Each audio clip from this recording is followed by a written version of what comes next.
अवांजी समातुन ताईं radio voice of Sindh London.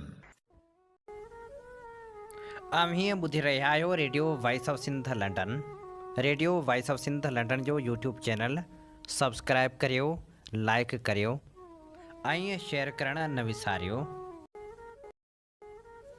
जिनखे दौर दर्द जो सबक से पढ़नि, फ़िक्र फरी हथ में माठ मुतालिब कनि, पनो असो पढ़नि जमे पसंदि पिरीअ खे। भलारे भिटदणी जे भलारे बैत सां मुंहिंजो ही आवाज़ मुसाफ़िर radio voice of Sindh London तां थिए दुनिया जी कुंड कुड़छ ताईं। जंहिंजा माॻ ॿुधिजे पियो उन्हनि मिड़ी महिरबाननि खे सिक भरियो सलाम शाल क़बूल पवे। 22 दिसंबर 2025 सूमर जे ॾींहुं प्रोग्राम सोच वीचार साण करे आऊं अव्हां जी ख़िदमत में हाज़िर आहियां, पंहिंजो मेज़बान हबीब लगारी। प्रोग्राम जी शुरूआत में अव्हां लाइ इहा ई दुआ त शाल जितो जो सुख सलामती सां हुजो, कॾहिं बि ॾुखियो ॾींहुं न ॾिसो ऐं कॾहिं बि अव्हां जूं मुर्कूं मेरियूं न थियनि। दुनिया जी कुंड कुड़छ में जिते बि रहो, सिंध लाइ, सिंध वासियुनि लाइ ऐं दुनिया जे मज़लूम माण्हुनि लाइ जा खोड़ींदा रहो। शाल अव्हां जा ख़्वाब तइबीरनि सां लाव लही सघनि। साईं मुंहिंजा हिन भेरे बि अदालती फ़ैसिला कुझु हीअं ई अची रहिया आहिनि जो खिल जोगा ट्रायल थी रहिया आहिनि। सज़ाउनि जी बि ॼण त जुमे बाज़ार लॻल आहे। फ़ैसल वाट जे वाइदे मूजिबि इमरान ख़ान ऐं बुशरा बीबी खे सज़ाऊं मिली वियूं। हिकु ॾींहुं अॻु शाह महमूद कुरैशी खे 9 मई सां लाॻापियल केसनि मां बरी कयो वियो, जॾहिं त बाक़ी यास्मीन राशिद, उमर सरफराज़ चीमा, एजाज़ चौधरी, मियां महमूद रशीद खे 10 साल क़ैद जूं सज़ाऊं मिलियूं। उमर सरफराज़ चीमा, एजाज़ चौधरी ऐं मियां महमूद रशीद खे बि अॻु में ई अहिड़ियूं सज़ाऊं ॾिनियूं वियूं हुयूं। अदल जो निज़ाम हिकु पासे इंतिहाई तेज़ी सां ख़ासि टाइमिंग सां हली रहियो आहे, जॾहिं त ॿियनि केतिरनि ई मामलनि ते डिघी ख़ामोशी छायल आहे, जेका ॻाल्हि सम्झ खां ॿाहिरि आहे। सम्झ खां इहा ॻाल्हि बिल्कुलु बि ॿाहिरि आहे त हिकु इल्ज़ाम ते पहिरीं 10 साल सज़ा ॾिनी वञे थी, पोइ साॻिए इल्ज़ाम ते ॿीहर केस हाणे सज़ा 17 साल कई वञे थी। फ़ैसिले जा सबब वाज़िह न आहिनि। फ़ैसिला सिर्फ़ु ॿिनि सुफ़नि ते ॿधल आहिनि। सभ खां अहम ॻाल्हि इहा त जिन माण्हुनि तोहफ़नि जी पेमेंट मुक़ररु कई, यानी काबीना सेक्रेटरी ऐं मिलिट्री सेक्रेटरी, उहे किथे बि नज़र नथा अचनि, पर सज़ा सिर्फ़ु फ़ाइदो वठंदड़नि खे मिले थी। इमरान ख़ान खे पंहिंजो मुकमिल दिफ़ा पेश करण जो मौक़ो बि न ॾिनो वियो। शाहिदी ॾींदड़नि खे पेश करण जी इजाज़त न मिली। जेकॾहिं क़ौमी ख़ज़ाने खे नुक़सानु पहुतो त पोइ ज़िम्मेवार ऑफिसर बि बराबरि जा ॾुहारी हुअणु घुरिजनि। तोशाखाना तोहफ़नि वारा मामला त आसिफ़ ज़रदारी ऐं नवाज़ शरीफ़ वारे दौर में बि थींदा रहिया, पर उन्हनि जा केस छो न हलाया विया। हीउ सभु कुझु ज़ाहिर करे थो त उहे केस क़ानूनी न पर सियासी बुनियादनि ते आहिनि। तोशाखाना 1 ऐं 2 केस सियासी इंतकाम आहिनि।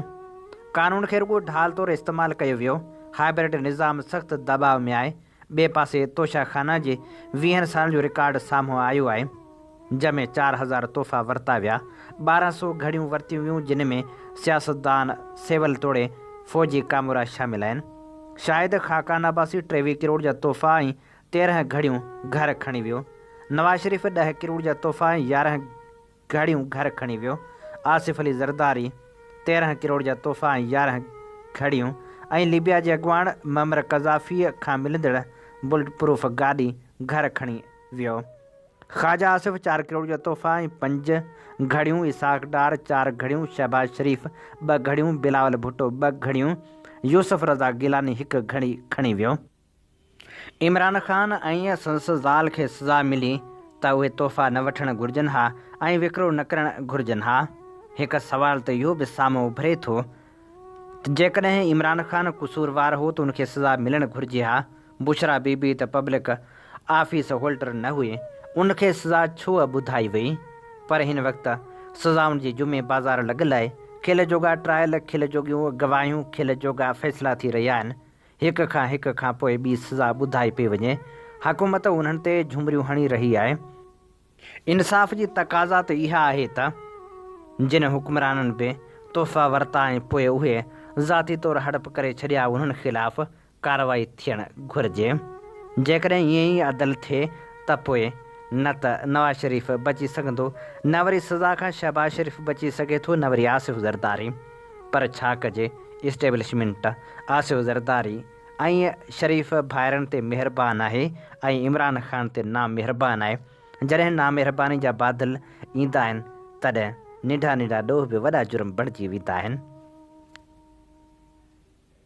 बांग्लादेश में शागिर्द अॻवान हादी जो क़त्ल। जमायत इस्लामी ॿीहर खून जी रांदि खेॾणु चाहे थी।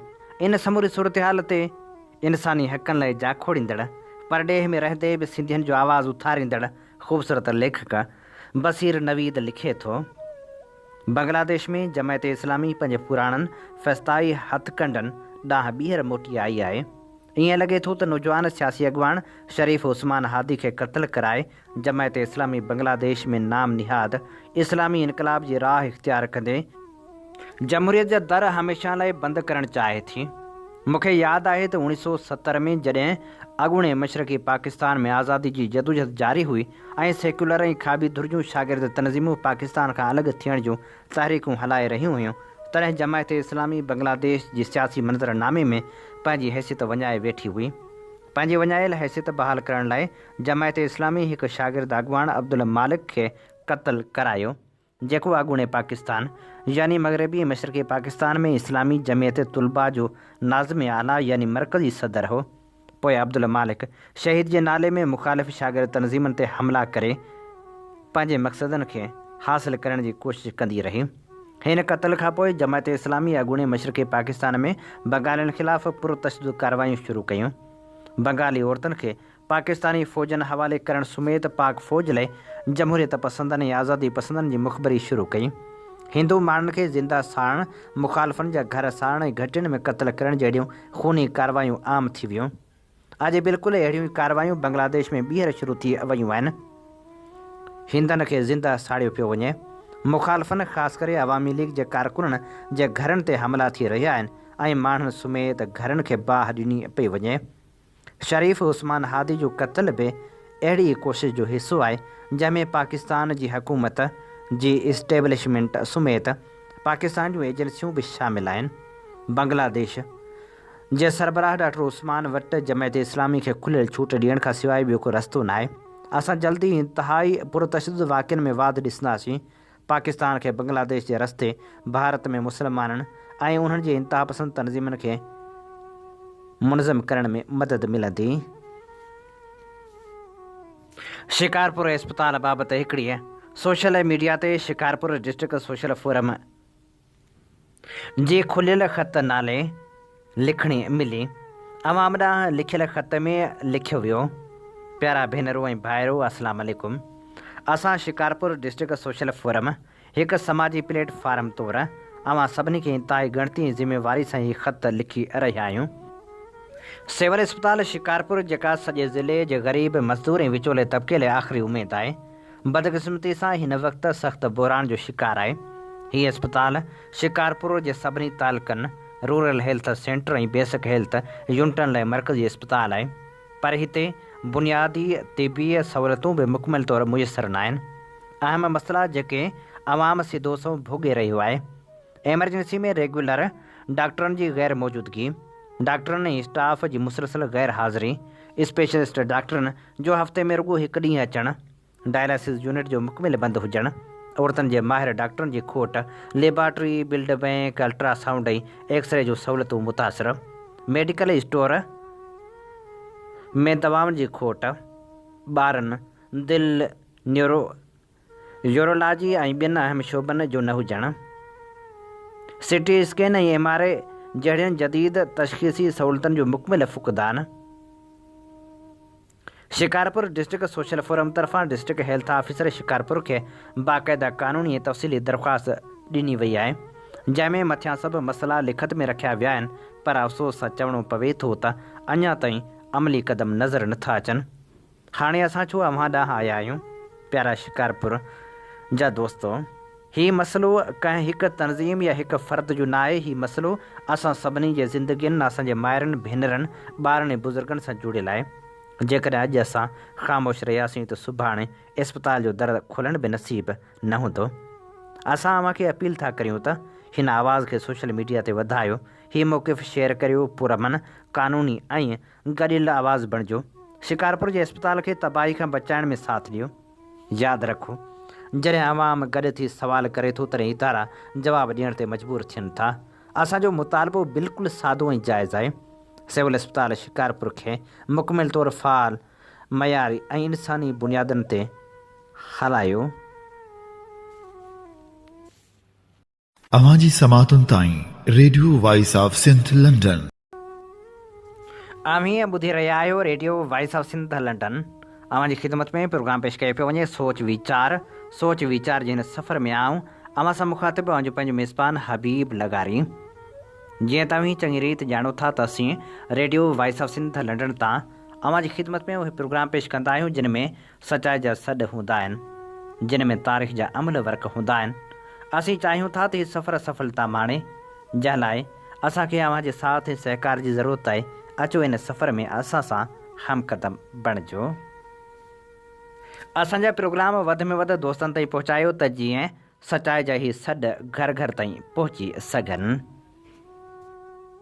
आलमी पैमाने ते पखिड़िजी वियल अनारकी गॾियल क़ौमुनि जो इदारो हाणे ग़ैर महफ़ूज़ थी चुको आहे। अमरीकी इस्टेब्लिशमेंट हुक्मरान ऐं सरमाए जा मर्कज़ अमरीकी मैशियत खे बहरान मां कढण ऐं डॉलर खे पेश ईंदड़ मुमकिन ख़तरनि खे मुंहुं ॾियण लाइ हथ पेर हणी रहिया आहिनि। रूस ऐं यूक्रेन जी जंग बर्तानिया समेत समूरनि यूरोपीय मुल्कनि उनखां सवाइ ऑस्ट्रेलिया, कैनेडा ऐं ॿियनि केतिरनि ई मुल्कनि जी मैशियत खे सख़्तु मुश्किलातुनि में विझी छॾियो आहे, जंहिंजे नतीजे में उन्हनि मुल्कनि में किरोड़े मज़दूरनि, मुलाज़िमनि, औरतनि, शागिर्दनि, नौजवाननि, यूनिवर्सिटियुनि ऐं तइलीमी इदारनि जे प्रोफेसरनि ऐं उस्तादनि, हारियुनि तोड़े ग़रीब ऐं विचोले तबिके जे शहरियुनि लाइ रोज़मर्रा जा ख़र्च पूरा करण बि मसइलो बणिजी वियो आहे। बेरोज़गारी ऐं महांगाई में ॾींहों ॾींहुं वाध थी रही आहे, जॾहिं त ॿियनि मुल्कनि ख़ासि तौरु अफ्रीकी ऐं एशियाई मुल्कनि मां वॾे अघ में ईंदड़ पनाहगीरनि उन्हनि मुल्कनि जे हुक्मरान लाइ घण रुखो मुआशी ऐं समाजी बहरान पैदा करे छॾियो आहे। हुक्मरान जूं पंहिंजूं पॉलिसियूं हाणे पाण संदन ॻिची में पइजी वियूं आहिनि। बौखलाहट जो शिकार उहे हुक्मरान कॾहिं वतन मां बेवतन थी ईंदड़नि खे ज़िम्मेवार करार ॾियनि था त कॾहिं रूस ख़िलाफ़ वॾे पैमाने ते सिफ़बंदी लाइ शहरियुनि खे अपीलूं कनि था। हर मुल्क जा हुक्मरान पंहिंजे पंहिंजे तौर ते परेशान आहिनि त रूस यूक्रेन जंग या उन जे इंतिहाई मनफ़ी असरनि सां कीअं मुंहुं ॾिजे। हीअ जंग अमरीकी इशारे ते शुरू थी, पर इम्कानी मक़सदु हासिलु थियण बदिरां जेके नतीजा निकिता तिन रूसी अवाम लाइ बि मुआशी ऐं समाजी मसइला पैदा कया आहिनि। साॻिए वक़्तु यूक्रेन समूरनि यूरोपीय ऐं नेटो मुल्कनि जी अवाम लाइ बि केतिरनि ई संगीन मसइलनि खे जनमु ॾिनो आहे। सभिनी मुल्कनि में हुक्मरान तबिके या सरमाए जे मर्कज़नि ऐं अवाम जे विच में तबिकाती ख़ाल वधीक गहरो ऐं वसीअ थींदो पियो वञे। हाणे जॾहिं उहे हुक्मरान अवाम ख़ासि करे महिनत कशनि, मुलाज़िमनि, हारियुनि ऐं मुतासिर शहरनि जा मुआशी ऐं समाजी मसइला हल करण जी सघ वञाए वेठा आहिनि, तॾहिं पुराणो नुस्ख़ो इस्तेमालु कंदे ॿियनि मुल्कनि मां ईंदड़नि ऐं पंहिंजे नस्ली मज़हबी फ़र्क़नि ऐं तज़दनि खे उभारे अवाम खे हिक ॿिए सां वेढ़ाइण जी कोशिशि करे रहिया आहिनि। पर उन जो नतीजो हर मुल्क में जेका अफ़रा तफ़री ऐं अनारकी पैदा करे रहियो आहे या पैदा थियण जा इम्कान आहिनि, तिन खे मुंहुं ॾियण जी ज़िम्मेवारी बि उन्हनि हुक्मरान ते ईंदी। इन करे तलख़ हक़ीक़त इहा आहे त जिते आलमी सतह ते वॾे पैमाने ते अनारकी पैदा थियण सबबु हिकु अज़ीम इंसानी अलिमी जा इम्कान नज़रअंदाज़ नथा करे सघिजनि, उते उन्हनि सभिनी मुल्कनि जे हुक्मरान ऐं सरमाए या माली मर्कज़नि जे कमज़ोर थियण या टुटण जा इम्कान बि नज़रअंदाज़ नथा करे सघिजनि। हीअ आलमी सतह ते सरमाए जे मर्कज़नि जे तज़ादनि गॾियल छिकताण जो इज़हार आहे। बदकिस्मती इहा आहे त हिन अनारकी खे अवामी जदोजहद में तब्दील करण लाइ जिन अवाम दोस्त इनक़लाबी सियासी पार्टियुनि जी ज़रूरत हूंदी आहे, उहे पार्टियूं कमज़ोर हुजण सबबि हिन मजमूई सूरतहाल खे अवामी इनक़लाब लाइ इस्तेमालु करण जो इम्कान बि नज़र नथो अचे।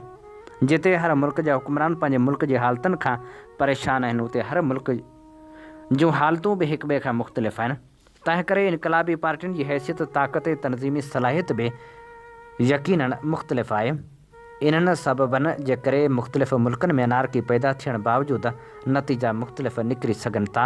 उन मां अंदाज़ो लॻाए सघिजे थो त इनक़लाब लाइ जिते अंदरूनी हालतुनि सां गॾु इनक़लाबी सियासी जमायत जी अहमियत खे नज़रअंदाज़ नथो करे सघिजे, उते ॿाहिरियुनि हालतुनि खे बि नज़रअंदाज़ नथो करे सघिजे। पाकिस्तान में हिन वक़्तु मजमूई तौरु जेके हालतूं आहिनि, तिन खे मुंहुं ॾियण लाइ हर बाशऊर शहरी अवामी इनक़लाब खे नागुज़ीर बि करार ॾिए थो ऐं तरक़ी पसंद इनकलाबी सियासी जमायतुनि जे मौक़िफ़ खे दुरुस्त बि सम्झे थो, पर साॻिए वक़्तु हुन तरक़ी पसंद इनकलाबी सियासी जमायत सां जुड़ण बदिरां वेगाणप जो शिकार थी वञे थो। एतिरे क़दुरु जो माज़ी जूं केतिरियूं नीम मज़हबी नीम सियासी ऐं रुजत परस्त जमायतूं बि अॼु सोशलिस्ट इनकलाबी न सही पर घटि में घटि फलाही रियासत ऐं सोशल डेमोक्रेटिक रियासत क़ाइमु करण जूं ॻाल्हियूं करण ते मजबूर थी वियूं आहिनि। यकीनन ही आवाम दोस्त सोशलिस्ट इनकलाब सिर्फ़ु ऐं सिर्फ़ु इहा नज़रियाती इनकलाबी सियासी जमायत ई आणे सघे थी जेका इंसानी समाजी साइंस खे सम्झंदी हुजे। ही तारीख़ी फ़रीज़ो रुॻो उहा ई जमायत सरअंजाम ॾेई सघे थी जेका मार्क्सिज़म ऐं लेनिनिज़म जे तालीमात ऐं तजुर्बनि मां फ़ाइदो वठी ज़हनी तौरु मुस्लिह हुजे ऐं अवाम जी भरपूर अमली शिरकत सां अॻिते वधे। ऐं हाणे प्रोग्राम सोच वीचार में शामिल करियूं था नामियारे लेखक नदीम अख्तर जो लिखियल ख़ूबसूरत लेख जंहिंजो उनवान आहे अमेरिका जी दानाई ऐं सदर ट्रंप जो इम्तिहान। आम ख़्यालु आहे त सदर ट्रंप मौजूदा अमरीकी बालादस्ती वारे आलमी निज़ाम खे बचाइण जी सख़्तु कोशिशि करे रहियो आहे, जॾहिं त हक़ीक़त कुझु मुख़्तलिफ़ आहे। हूअ पहिरें मरहले में मुल्क खे तारीख़ जे बदतरीन माली ख़सारे मां कढणु ऐं ॿिए मरहले में उनखे तेज़ी सां उभरंदड़ कसीर कतबी मुआशी ऐं सियासी आलमी निज़ाम सां हमआहंग करणु चाहिनि था। हीउ बेशक इंतिहाई ॾुखियो चैलेंज आहे जंहिंखे सम्झण लाइ कुझु हक़ीक़तनि ऐं तारीख़ी पस मंज़र जो जाइज़ो वठणु ज़रूरी आहे। अमरीकी बालादस्ती वारो मौजूदा आलमी निज़ाम ॿी आलमी जंग खां पोइ वजूद में आयो। उनखां अॻु दुनिया जी 23% आबादी ऐं 24% इलाइक़े ते बरतानिया हुक्मरानी करे रहियो हो। पहिरीं ऐं ॿी आलमी जंग सबबि बरतानिया मुआशी तौरु तबाह थी चुको हो ऐं खेसि पंहिंजनि फ़ौजनि जे पघारनि ऐं रियासती ख़र्चनि लाइ उन अमेरिका जे साम्हूं हथ डिघा करणा पिया, जेको पाण 198 साल ताईं संदसि नोआबादियाती ग़ुलाम रहियो हो। अमेरिका यूरोपी मुल्कनि वांगुरु नोआबादियाती ताक़त न हो, पर पंहिंजी ग़ैर मामूली दानाई जे करे पहिरीं आलमी जंग खां अॻु ई वॾी मुआशी ऐं फ़ौजी ताक़त बणिजी चुको हो। हुन ॿी आलमी जंग दौरान बरतानिया खे 31.4 अरब डॉलर, सोवियत यूनियन खे 11.3, फ्रांस खे 3.2, चीन खे 1.6 ऐं ॿियनि इतिहादी मुल्कनि खे 2.6 अरब डॉलर माली मदद फ़राहम कई, जेका अॼु जे हिसाब सां लॻभॻि 672 अरब डॉलर जे बराबरि थिए थी। ॿी आलमी जंग 1 सेप्टेम्बर 1939 ते शुरू थी, पर अमेरिका 7 डिसंबर 1941 ते पर्ल हार्बर ते जापानी हमले खां पोइ सीधी तरह जंग में शामिलु थियो। जंग 1945 में ख़तमु थियण सां ई उहा अज़ीम बरतानवी सल्तनत ज़वाल पज़ीर थी वई, जंहिं बाबति चयो वेंदो हो त हिते सिज कॾहिं न लहंदो आहे। बरतानिया जी आलमी बालादस्ती ख़तमु थी ऐं अमेरिका दुनिया जी क़यादत संभाली। आलमी सियासत जो मर्कज़ हाणे लंडन न पर वाशिंगटन बणिजी वियो। पाउंड जी जाइ ते डॉलर आलमी रिज़र्व करेंसी बणिजी वियो। वॉल स्ट्रीट आलमी मालियात जो मर्कज़ बणिजी वियो। IMF ऐं वर्ल्ड बैंक ज़रिए नवनि आज़ाद मुल्कनि खे सिधे रस्ते ते आंदो वियो। गॾियल क़ौमनि ऐं उन जा इदारा ठहिया ऐं दुनिया जे 70 खां वधीक मुल्कनि में 750 फ़ौजी अॾा ठहिया। हिन निज़ाम वसीले अमेरिका सॼी दुनिया खे पंहिंजी सियासी फ़ौजी ऐं माली गिरफ़्त में रखियो। 75 सालनि खां दुनिया ते उनजो हुकुम ऐं डॉलर जी बादशाही हलंदी रही। 1 साल अॻु ताईं हीउ निज़ाम मज़बूत नज़र अची रहियो, पर ट्रंप जे इक़्तिदार में अचण खां पोइ इहा हक़ीक़त साम्हूं अची वई त हीउ निज़ाम हाणे कमज़ोर थी चुको आहे। बाक़ुतबी दुनिया जे ख़ात्मे खां पोइ जदीद टेक्नोलॉजी जे इनकलाब दुनिया जो नक्शो ई बदिलाए छॾियो। सर्द जंग में पिसजंदड़ ग़रीब मुल्कनि में मुआशी तब्दीलियूं ईंदियूं वियूं। चीन जिस्त लॻाए दुनिया जी ॿी वॾी मईशत ऐं भारत चौथीं वॾी मईशत बणिजी विया। गॾोगॾु वियतनाम, मलेशिया, थाईलैंड, इंडोनेशिया, ॾखण अफ्रीका, ब्राज़ील, तुर्की समेत केतिरनि मुल्कनि में तेज़ तरक़ी थी। बरक्स जहिड़नि मुल्कनि में दुनिया जी 50% आबादी रहे थी ऐं आलमी मईशत में उनजो हिसो 40% आहे। उन जे मुक़ाबले में अमेरिका ऐं यूरोप जा मुल्क महांगी पैदावार सबबि मुक़ाबले में पोइते रहिजी विया। मुआशी सुस्त रफ़्तार जो शिकार थिया। अमेरिका जो आलमी मईशत में हिसो घटिजी 14.46% थी वियो, जॾहिं त चीन जो वधी 18.76% ताईं पहुची वियो, जंहिं दुनिया में मुआशी ऐं सियासी ताक़त जा नवां मर्कज़ पैदा करे छॾिया। हाणे दुनिया माज़ी जहिड़ी न रही आहे। अॻु अमेरिका मुल्क खे चवंदो हो त या त असां सां गॾु हुजो या असांजे ख़िलाफ़ु। हाणे मुल्क वटि रुगो अमेरिका ते भाण जो इख़्तियार न रहियो आहे। डॉलर वापार ऐं पाबंदियुनि जा औज़ार हाणे कमज़ोर थी रहिया आहिनि। ईरान ऐं रूस सख़्तु पाबंदियुनि बावजूदि पंहिंजी करेंसी में वापार शुरू कयो। भारत रूस खां तेल ख़रीद करण ते अमेरिका जे दॿाउ बावजूदि न रुगो दरामद वधाए छॾी पर 80% वापार रोबल ऐं रुपए में थियणु लॻो। उन जे उबतड़ अमेरिकी मैशत ज़वाल पज़ीर आहे। तिजारती ख़सारो वधी रहियो आहे ऐं क़ौमी कर्ज़ मजमूई क़ौमी पैदावार खां वधी वियो आहे। हाणे अमेरिका लाइ दुनिया ते आलमी हुक्मरानी जो माली बार रखणु ॾुखियो थी पियो आहे।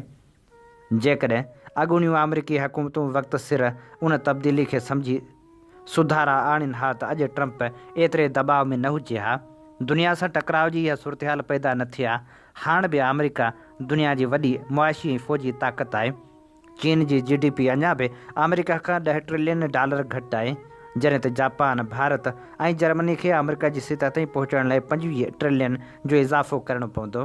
ट्रंप चाहे थो त हिन ताक़त खे बुनियादु बणाए दुनिया जे उन्हनि नवनि मुआशी ऐं सियासी मर्कज़नि सां नओं बंदोबस्तु करे।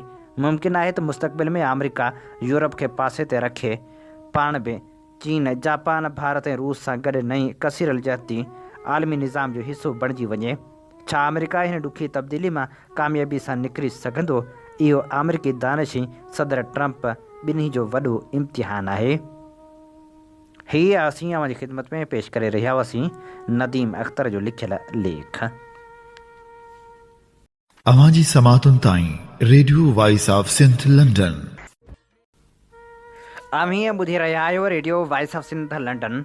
अव्हांजी ख़िदमत में प्रोग्राम पेश कयो पियो वञे सोच वीचार जे हिन सफ़र में आऊं अव्हां सां मुखातिब जो पंहिंजो मेज़बान हबीब लगारी। प्रोग्राम सोच वीचार में हाणे शामिल करियूं था सिलसिलो हिकु शाइर। अॼु असां नौजवान शाइर मुनवर हालेपोटो जी शाइरी अव्हांजे समातनि जी नज़र करे रहिया आहियूं। मुनवर पंहिंजे ख़ूबसूरत नज़म में लिखे थो, धोखेबाज़ सियासत जे हिन ऋण में सिंध अकेली आहे। धोखेबाज़ सियासत जे हिन ऋण में सिंध अकेली आहे। जंहिंजी अख में ॻोढ़ा आहिनि ॻोढ़ा कंद झुकाइनि था। क़ौमी ॾुख जे नारे पोयां नाणो नंगो नाच नचे थो ऐं पोइ सारा हट हलनि था माण्हू खोड़ कमाइनि था। सरमाए जो कोझो चहिरो कारी राति में पंधु करे थो। कारो कोट बि पातल उनखे कंध में उजरी टाई आहे। शतरंज जा ई प्यादा पंहिंजी आका वारी चाल हलनि था। तहरीकनि जो मुंहुं लथल आहे कंहिं में आस लॻाई आहे। मारू जेके पेट बुखिया ऐं अंग उघाड़े साह खणनि था। जिन वटि हाणे खाइण लाइ ॿियो त ठहियो पर ज़हर बि कोन्हे। मारू जिन जो शान मिटी ऐं मान वतन जी धूड़ दुधड़ा। तिन खे दोखो दान कयो वियो ही छा साईं कहर बि कोन्हे। कुर्सी वारो साहिब पंहिंजी सीड़प जो पियो लहणो खणंदो। कुर्सी वारो साहिब पंहिंजी सीड़प जो पियो लहणो खणंदो। तख़्त नशीनी उनजी कई सालनि ताईं सौखी हूंदी। चौकीदार जे हथ में घर चाबी वारो झूड़ो आहे। घर जे हर कंहिं थांव ठिकर ते हेलो की मुंद औखी हूंदी। मेले जो ही सर्कस आहे करतबबाज़ कुड़नि था उन में। हाण त अख जो नूर निचोयूं शाल तिखाई तेज सुञाणियूं। मेले जो ही सर्कस आहे करतबबाज़ कुड़नि था उन में। हाण त अख जो नूर निचोयूं शाल तिखाई तेज सुञाणूं। धोखेबाज़ सियासत जे हिन ऋण में सिंध अकेली आहे। शाल त पंहिंजा पेर संभालियूं पंहिंजा वेझ कुएज सुञाणियूं पंहिंजा वेझ कुएज सुञाणियूं। कोई हीलो बहानो बि आयो न कम। कोई हीलो बहानो बि आयो न कम में। ज़मानो बि आयो न कम। तुंहिंजे तकबुर जी गर्दन रही आकड़ियल। दाव कोई निशानो बि आयो न कम। कीअं चवंदे ॿुधा सहेली खे। कीअं चवंदे ॿुधा सहेली खे। तोखे तुंहिंजो दीवानो बि आयो न कम। सूर हर हर पुठी खे त ठपरे वियो। सूर हर हर पुठी खे त ठपरे वियो। सुख त कोई यगानो बि आयो न कम। ज़िंदगी जी छिती हाय लूसाट में। ज़िंदगी जी छिती हाय लूसाट में। यार तुंहिंजो यारानो बि आयो न कम। हाय हीरनि ऐं मोतियुनि खां सुहिणा सॼण। हाय हीरनि ऐं मोतियुनि खां सुहिणा सॼण। तोखे तुंहिंजो ख़ज़ानो बि आयो न कम। पूरी बेड़ी ते बार आया मां, पूरी बेड़ी ते बार आया मां, ॼण त वाणे जो बार आया मां, मूं सवाइ सुम्ही न सघंदे तुंहिंजी अख जो करार आया मां। सिज लहंदे भिटनि जे रस्ते तां हाय चढ़ंदड़ धनार आया मां मुजावर बि पाण जो आहियां, पाण पंहिंजी मज़ार आहियां मां। जीअं कोयल उदास कूके थी ईअं तोखां परार आहियां मां। हाण मूंखे फना न अचणी आहे, हाण मूंखे फना न अचणी आहे, हिकिड़ी औरत जो प्यार आहियां मां।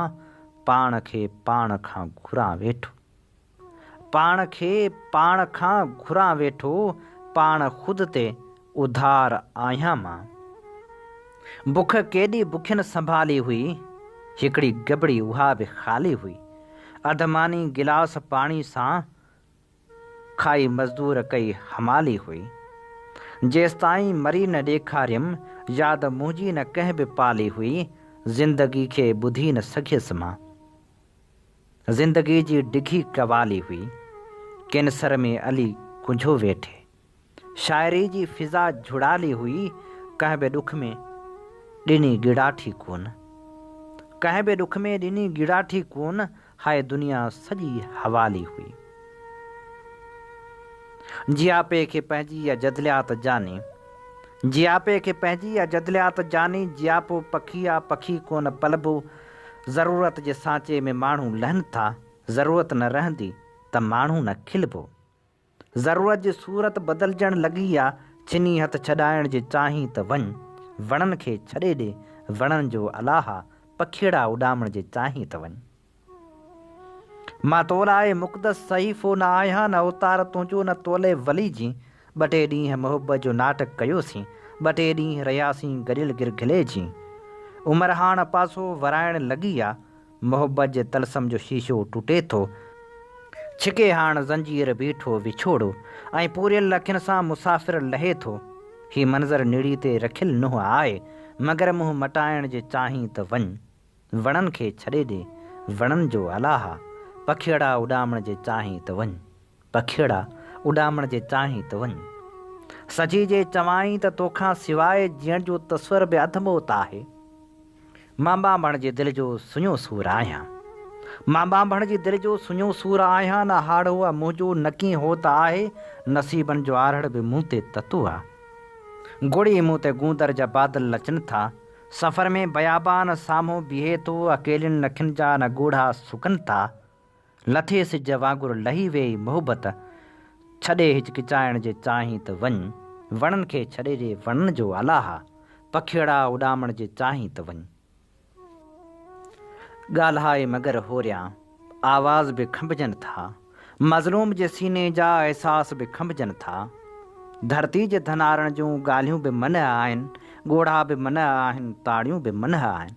सपननि जूं सभई ॾारियूं छांगण जो हुकम आहे, धरती जो सॾाइण ते बंदिश बि लॻल आहे। हिन राति जा रखवाला एॾा त ॾिनल आहिनि, जेको बि ॿरियो जुगनो उनखे बि खंभियो वियो आहे। जंहिं जंहिं बि खईं गर्दन उनखे बि खंभियो वियो आहे। उन लाइ मिठा साईं ज़िंदा जे रहण चाहीं, ॻाल्हाए मगर होरियां आवाज़ बि खंभजनि था, मज़लूम जे सीने जा अहसास बि खंभजनि था। हीअ असीं अवां जी ख़िदमत में पेश करे रहिया हुआसीं ख़ूबसूरत शाइर मुनवर हालेपुटे जी ख़ूबसूरत शाइरी। अवां जी समातुनि ताईं radio voice of Sindh London. Program सोच वीचार में हाण तारीख़ जा अमल वर्क वरायूं था। अवां जे समातनि जी नज़र करियूं था विरहाङे जी तारीख़, अल्लाह बख़्श सुमरो ऐं ऑल इंडिया आज़ाद मुस्लिम कॉन्फ्रेंस जो अहवाल। अॼु असीं अवां जे समातनि जी नज़र करे रहिया आहियूं क़िस्त चौथी। शौकतुल्लाह अंसारी जेको हिन कॉन्फ्रेंस जे पोयां अहम किरदारु हो, तक़रीबन 200 पैगाम पढ़ियाई, जेके मौलाना अबुल कलाम आज़ाद कांग्रेस जे सदर शरीफ़, साबिक़ वज़ीर मरकज़ी सूबो बिरमा जे वफ़द ज़ाहिद अली मरहूम मौलाना शौकत अली जे पुटु ग़ुलाम हुसैन हिदायतुल्लाह, बम्बई जे अॻूणे शरीफ़ ऐं आगा ख़ान सुप्रीम काउंसिल जे मेंबर मोहम्मद भाई रूजी ऐं जमायत उलमा आसाम खां मौसूल थियल पैगाम पढ़ियाई। मौलाना आज़ाद फ़िरक़े वारनि इतिहाद जी अपील कई ऐं मुस्लमाननि खे चयो त हूअ इहो दाग़ मिटाइनि जेको खेनि हिंदुस्तान जी आइनी तरक़ी जी राह में रुकावट तौरु पेश करे थो। मौलाना आज़ाद कॉन्फ्रेंस जी कामयाबी लाइ नेक ख़्वाहिशनि जो इज़हार कयो ऐं उमेद ज़ाहिर कई त अहिड़ो ग़ौर फ़िक्र मुल्क ऐं मुस्लमाननि जे वॾे मुफ़ाद में करामत साबित थींदो। मिस्टर रोजी जे पैगाम में चयो वियो, फ़िरक़े वाराणी ऐं तंग नज़र तअसुब जूं क़ुवतूं जिन जी हिमायत मिस्टर जना ऐं संदन मुस्लिम लीग जा साथी करे रहिया आहिनि कंहिं बि रिआयत जी मुस्तहिक़ नाहे। जेकॾहिं खेनि सॼे मुल्क में आज़ादी सां घुमण ऐं प्रचार करणु ॾिनो वियो त नतीजो यकीनन पूरे मुल्क ख़ासि तौरु मुस्लमान लाइ तबाह कुन साबित थींदो। इस्लाम ख़तरे में आहे जे नाले ते हू आवाम खे इस्तेमालु करे रहिया आहिनि ऐं मासूम मुस्लमान जे जज़्बनि सां खेॾंदा रहिया आहिनि। तंहिं करे हर सचे ऐं ख़ुददार मुस्लमान जो फ़र्ज़ु आहे त अॻिते वधी पंहिंजो किरदारु अदा करे ऐं हिकु आवाज़ में अहिड़ी फ़िरक़े वाराणी आफ़िरियत जी मज़मत करे ऐं मिस्टर जना ऐं मुस्लिम लीग जे उन दावा खे रद्द करे त हूअ पूरे हिंदुस्तानी मुस्लमान जी नुमाइंदगी कनि था। जमायत उलमा हिंद आसाम जे पैगाम में चयो वियो त लीगियुनि पारां संदन सदर जनरल सेक्रेटरी ऐं ॿियनि मेंबरनि ते हमला थियण सबबि बंगाल जा अहम सियासी अॻुवान कॉन्फ्रेंस में शिरकत न करे सघिया, पर हिन कॉन्फ्रेंस जी मुकमल कामयाबी लाइ दुआऊं कयूं वियूं। नवाबज़ादा हसन अली चौधरी, डॉक्टर अहमद हुमायूं कबीर, के.एम. ज़करिया ऐं ॿियनि गॾियल पैगाम में चयो त अहिड़ी कॉन्फ्रेंस खे इहो ऐलान करणु घुरिजे त अॼु हिंदुस्तानी तहज़ीब ऐं तमदन मुस्लमाननि ऐं हिंदुअनि जे गॾियल कोशिशनि जो नतीजो आहे ऐं उनजी रूहानी वहदत खे टोड़ण जी हर कोशिश हज़ार साल तारीख़ सां गद्दारी जे बराबरि आहे। मुस्लिम लीग जो हिंदुस्तान जी विरासत जो मनसूबो जेकॾहिं लफ़्ज़ी माना में वरितो वञे त इस्लाम जी हक़ीक़ी रूह जे ख़िलाफ़ु आहे। हिकु मुआसिर सहाफ़ीअ जी रिपोर्ट मूजिबि दिल्ली में अवामी इज्तिमाउनि जा सभ अॻियां रिकॉर्ड टुटी पिया जॾहिं आज़ादी पसंद मुस्लिम कॉन्फ्रेंस जे ॿिए ॾींहुं खुलियल इजलास मुनक़िद थियो। वसी पिंडाल इंसान जे अज़ीमुल शान समण जो मंज़र पेश करे रहियो। शिरकत कंदड़नि जो तइदादु 35,000 खां घटि न हो। हीअ कॉन्फ्रेंस वाक़ई भारत जी नुमाइंदगी कंदड़ हुई।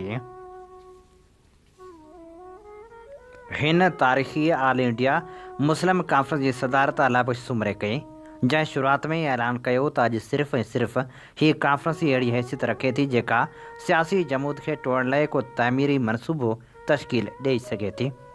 मुख़्तलिफ़ मज़हबनि सां तालुक़ु रखंदड़ हिंदुस्तानियुनि खे मुख़ातिब कंदे अलाबख्श सुमरे चयो, असांजो मज़हब जेको बि हुजे असांखे मुकमिल दोस्ती ऐं हमाहंगी वारी फ़िज़ा में गॾु रहणु घुरिजे ऐं असांजा लाॻापा हिकु ख़ानदान जे केतिरनि ई भाइरनि जहिड़ा हुजनि जिन जा मुख़्तलिफ़ फ़र्द बिना का रंडक या रोक टोक जे पंहिंजे पसंदि जे अक़ीदे ते अमल करण लाइ आज़ादु हुजनि ऐं सभई भाइर पंहिंजे गॾियल मिल्कियत जे फ़ाइदनि मां हिकु जहिड़ो लुत्फ़ अंदोज़ बि थियनि।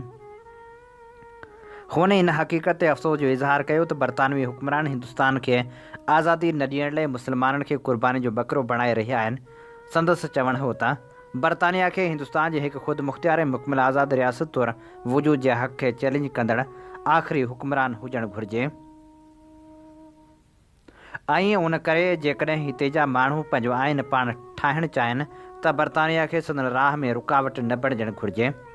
देर सां या सवेर उन उसूल खे जंहिं ते उनजी सॼी तहज़ीब जो बुनियादु आहे ऐं जंहिंजी हिफ़ाज़त लाइ लखें अंग्रेज़ ऐं फ़्रेंच पंहिंजी जान क़ुर्बान करण लाइ तयारु आहिनि, बरतानिया खे तस्लीम करणो ई पवंदो।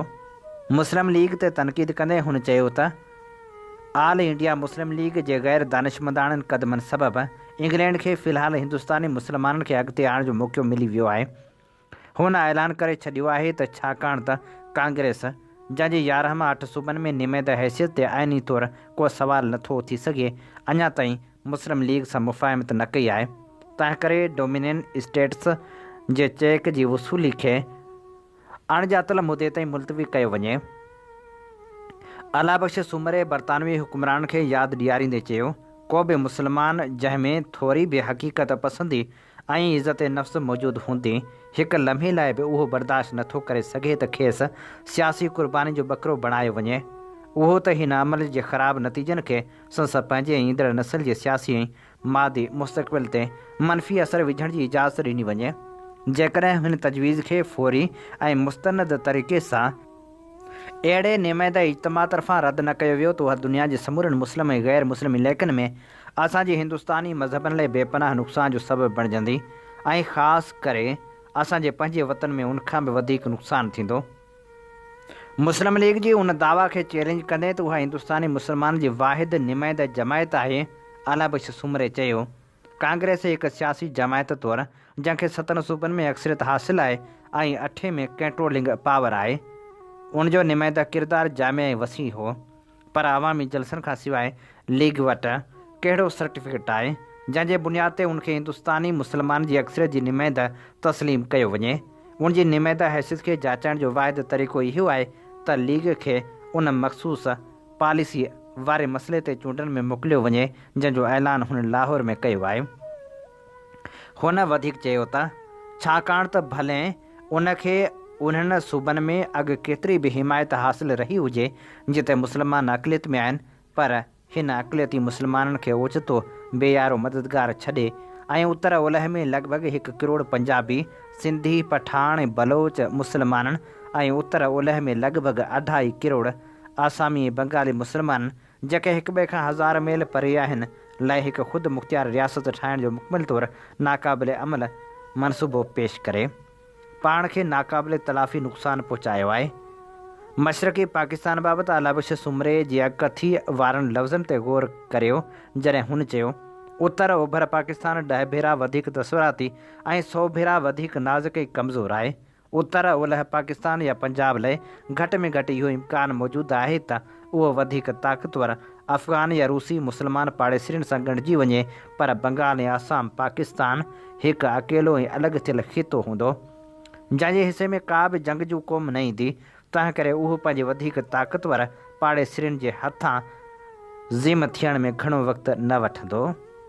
हीअ असीं पेश करे रहिया हुआसीं चौथीं क़िस्त जेका असां पेश कई मुस्लिम्स अगेंस्ट पार्टीशन किताब मां, जेको लिखियलु आहे शमसुल हक़ इस्लाम जो। इन ते प्रोग्राम सोच वीचार जो वक़्तु पुॼाणी ते पहुचे थो। पंहिंजे मेज़बान हबीब लगारी खे इन साॻी दुआ सां ॾींदा इजाज़त। वसे भिट तुंहिंजी भलारा सदा सदा देस परदेस सारा वसन, कॾहिं सींद सिंजी न मेरी थिए, कॾहिं मोड़ कंहिंजा न मुरझाइजनि। अवां जी समातुनि ताईं radio voice of Sindh London.